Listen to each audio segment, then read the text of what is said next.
जो भारतीय जनता पार्टी चाहती है उसे रोकने का चुनाव है।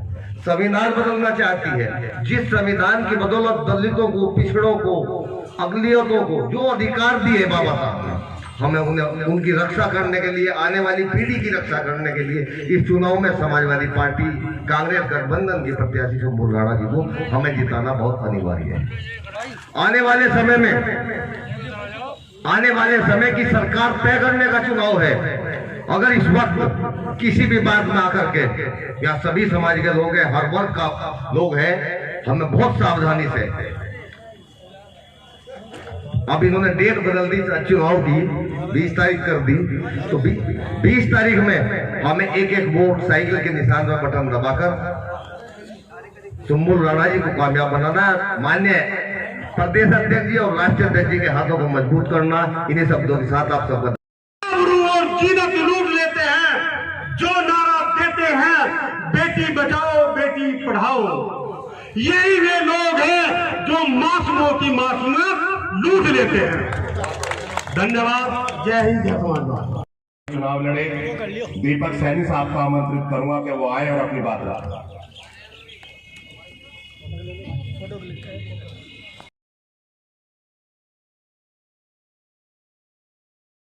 जो उपचुनाव है ये 2027 का मार्ग पर करने जा रहा है।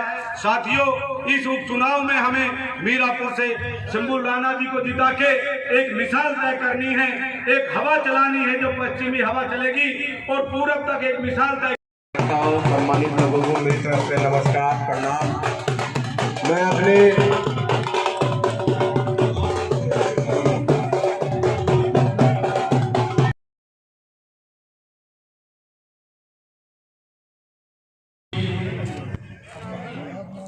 चुनावी कार्यकर्ता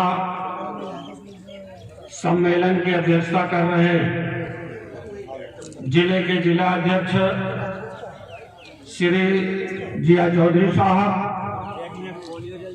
और हमारे मंच पर बहुत ही काबिल नेता, जो भारतीय संविधान, लोकतंत्र और समाजवाद के रूप में देश का परचम लहराए, ऐसे बहुत ही कुशल सम्मान्य नेतागण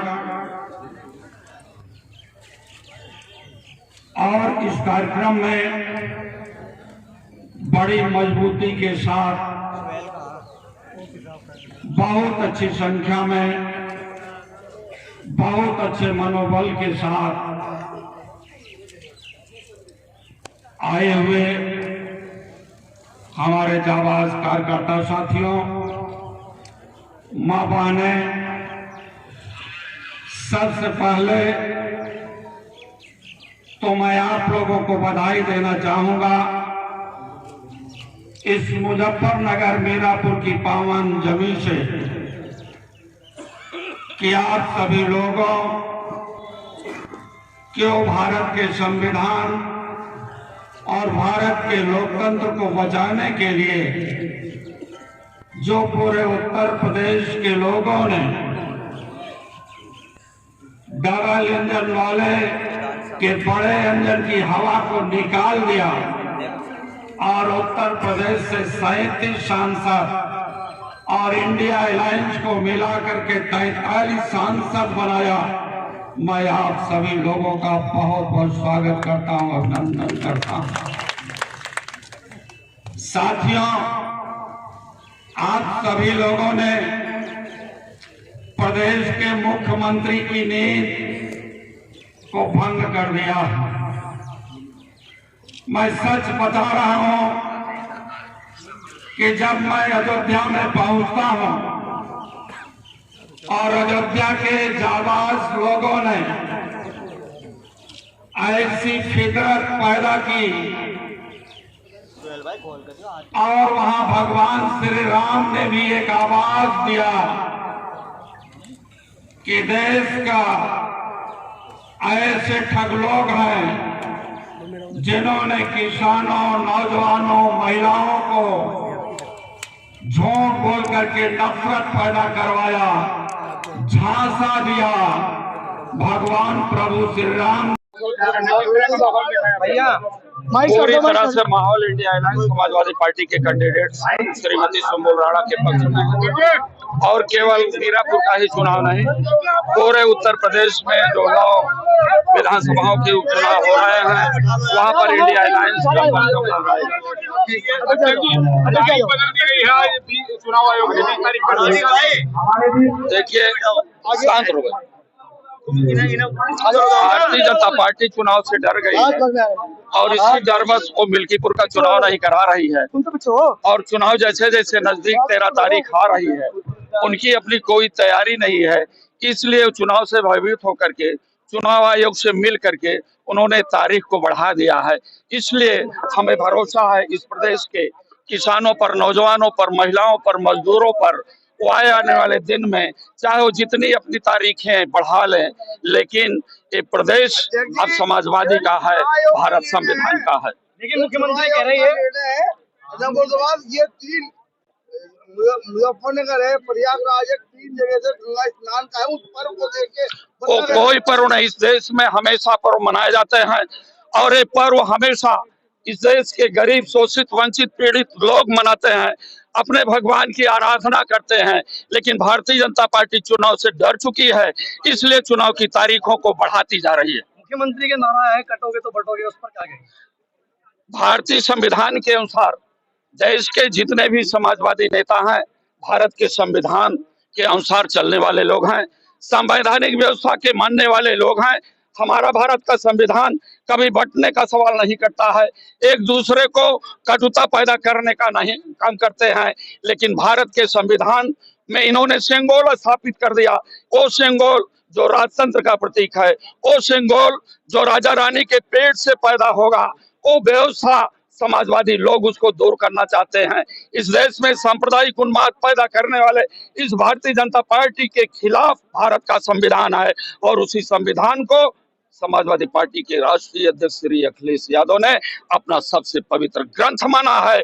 जब तक उनके शरीर में प्राण रहेगा तब तक भारत के संविधान की रक्षा के लिए तत्पर रहेंगे और उनके लोग भी हर कुर्बानियों में भारत के संविधान को बचाने का काम करेंगे। लेकिन भाजपा के लोग कह रहे हैं जिस तरह से आपने पीढ़ी का नारा दिया था, पिछली बार लोग भ्रमित हो गए थे, इस बार नहीं हो गए, भारत संविधान को कोई नहीं बदल सकते, वो ये बोल रहे हैं।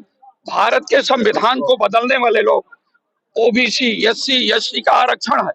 मैं आपसे सवाल करता हूं, अभी लोक सेवा आयोग उत्तर प्रदेश से 611 चिकित्सा अधिकारी के पद आए और चिकित्सा अधिकारी के पद में 611 में 170 के करीब ओबीसी का होना चाहिए, 115-20 के करीब एससी का होना चाहिए। लेकिन ओबीसी के लोगों को 58 नौकरी दी गई, एससी के लोगों को 35 नौकरी दी गई। ये कौन सा संविधान है जो भारतीय जनता पार्टी का, जिनका आरक्षण 27%, 21.5% होना चाहिए, उनके रिजर्वेशन 7, 8, 9, 10% भी नहीं पहुंच पा रहा है। ये संविधान के साथ धोखा है और ये जो लोकतंत्र के इतिहास में सेंगोल स्थापित करने का काम कर रहे हैं और सेंगोल का भ्रूण इन्होंने 2024 के पहले पैदा कर दिया था। आपने उत्तर प्रदेश के इतिहास को देख लिया होगा कि अब नेताजी धरतीपुत्र मुलायम सिंह के मंसूबों पर, बाबा साहब डॉक्टर अम्बेडकर और डॉक्टर लोहिया के मंसूबों पर अखिलेश यादव और पूरे उत्तर प्रदेश की आवाम पानी नहीं फेरना देना चाहती है। संविधान रहेगा और संविधान के अनुसार देश चलेगा। इस व्यवस्था में पूरी जनता शामिल है। ठीक है, वो लोग नाराज है जो टिकट की दावेदारी कर रहे थे। कोई नाराज नहीं, हमारे मन पर सभी नेता लोग हैं। देखो हाजी लियाकत अली साहब, जितने भी श्याम क्या नाम है वो सैनी साहब, यहाँ पे इलम सिंह गुर्जर जी, सभी लोग कल यहीं मिलेंगे। सब लोग यहीं पर हैं और समाजवादी पार्टी के भारतीय संविधान को बचाने के लिए तत्पर हैं। लेकिन लोग भी कह रहे हैं हमारे साथ न्याय नहीं हुआ है, हम लंबे समय से पार्टी में। कौन? जो आपकी पार्टी के नेता टिकट वाले। हमारे नेता जितने भी हैं वो सामाजिक न्याय की लड़ाई लड़ रहे हैं। उनको आज नहीं तो कल, कल नहीं तो परसों उनको माननीय राष्ट्रीय अध्यक्ष जी के आस्था और उनकी नीतियों में विश्वास है और उस विश्वास के साथ वो काम कर रहे हैं और सुम्बुल राणा जी को भारी मतों से जिताएंगे। चर्चाएं तेज है, ऐसा प्रत्याशी समाजवादी लाई है जो यहाँ नहीं बोल पा रहे, वो वहाँ पे कैसे आवाज उठा पाएगी जनता की? समाजवादियों की बात को, उनकी वाणी को कोई इस देश में रोक नहीं सकता है। समाजवाद जिंदाबाद। ठीक है, धन्यवाद।